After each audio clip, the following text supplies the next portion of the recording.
السلام عليكم ورحمة الله وبركاته. السلام عليكم ورحمة الله وبركاته. عاملين ايه يا شباب؟ وحشني كده كده كده كده. بقالي كتير ما عملتش فيديوهات خالص، لا تعليمي بقى ولا تيك توك ولا أي حاجة. النهارده جاي لكم بحاجة جديدة بقى، وهنرجع للبوم. هنعمل بوم يا جدعان، ركزوا معايا كده. النهارده هجيب لكم فيديو تعليمي ما حصلش، لسه ما نزلش في التاريخ اصلا، تمام؟ محدش يعرف يعمل الحاجه دي، وصعبه على ناس كتير، وبتبقى اللي هو انت فاهم، انت هتفهموها بعدين. خلاص ركز بقى معايا ان شاء الله. النهارده طريقه جديده يعني نخش في الموضوع ان شاء الله. النهارده بقى يا جدعان هعلمكم حاجه جميله، وايه هي؟ ازاي تشحن التليفون بتاعك.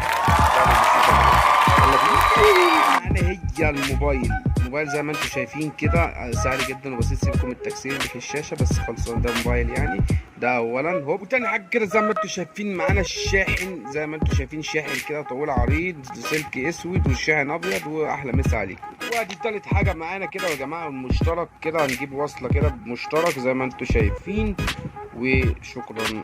بجيب كل حاجه يا جماعه معانا كده. هنخش بقى في الخطوات وازاي تشحن التليفون. اولا جبنا الشاحن تاني غير اللي فات، عشان اللي فات الله اعلم بقى، ربنا يرحمه في ذمه الله. هنجيب الشاحن ونحطه في المشترك اللي احنا جبناه. هنجيب الوصله اللي احنا قلنا عليها طويله عريضه فشيخه دي، ونجيب التليفون اللي متكسر وطالع ميتينه ده، وهو مدخلينه زي ما انتم شايفين. جالي الشاحن كده يا جماعه. خلصنا الفيديو بتاعنا، ودي النهايه طبعا بعد ما وريتكم ازاي تشحنوا التليفون بتاعكم بطريقه سهله جدا وبسيطه.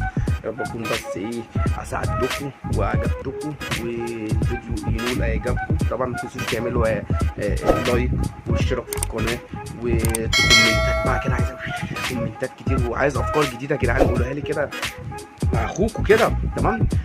وبشوفكم فيديو جديد ان شاء الله. ربنا يوفقنا في الجديد اللي جاي، والسلام عليكم.